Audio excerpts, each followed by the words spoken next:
Who's a little like water and oil? Brandy and Mr. Whiskers.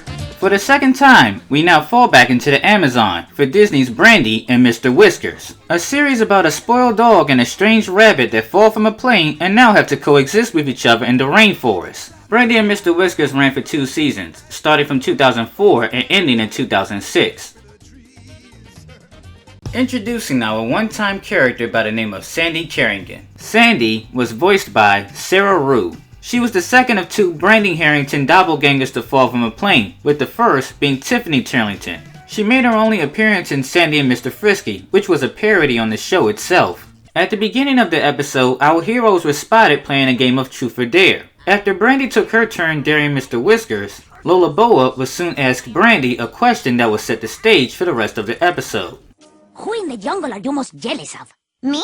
Nobody! It was at that point the animation guys decided to play a cruel prank on both Brandy and Mr. Whiskers, when familiar screams of terror could be heard coming from the sky. Upon investigation, what they found was a lady dog, which was Sandy, and her rabbit friend, Mr. Frisky, who both just so happened to crash land safely on a mattress. And when the 2 sides greeted each other, they were proving to be so much alike it was almost unnerving.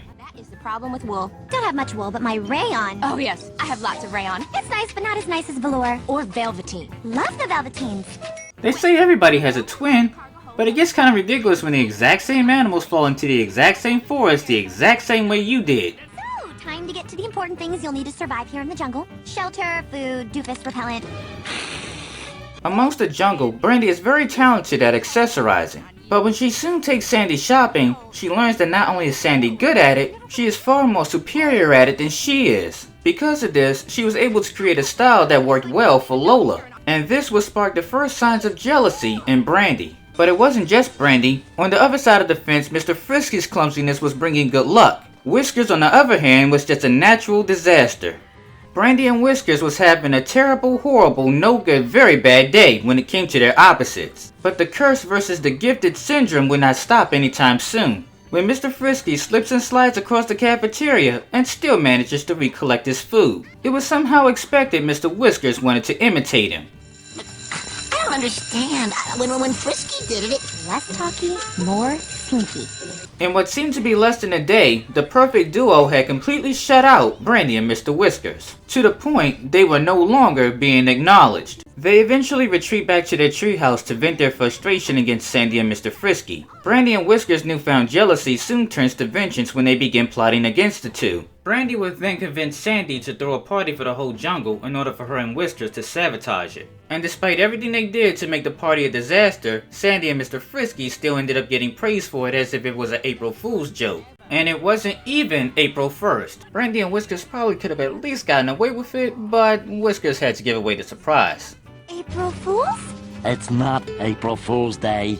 Now officially shunned by the entire jungle after the last party fiasco, Brandy and Whiskers make one last diabolical plot, which was to catapult Sandy and Mr. Frisky along with their entire treehouse out of the jungle. But after being caught red-handed, Brandy broke down a confession of her and Mr. Whiskers' jealousy towards the 2. We thought that might be the case. It's perfectly understandable and we forgive you. We do? Of course. We're really to blame. We invaded your jungle, made friends with your friends. Yet another thing Sandy and Mr. Frisky had over Brandy and Mr. Whiskers: forgiveness. They easily forgave the 2 on the spot, and both sides officially settled their differences. The problem still was, their treehouse was still tied to the catapult, which Whiskers accidentally triggered.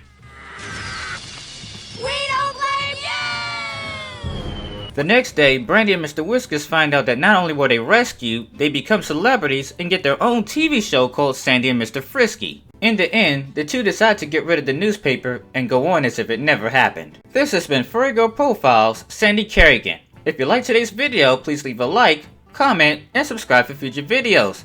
My name is Jawbreaker, and I thank you for watching Playfur Cinema.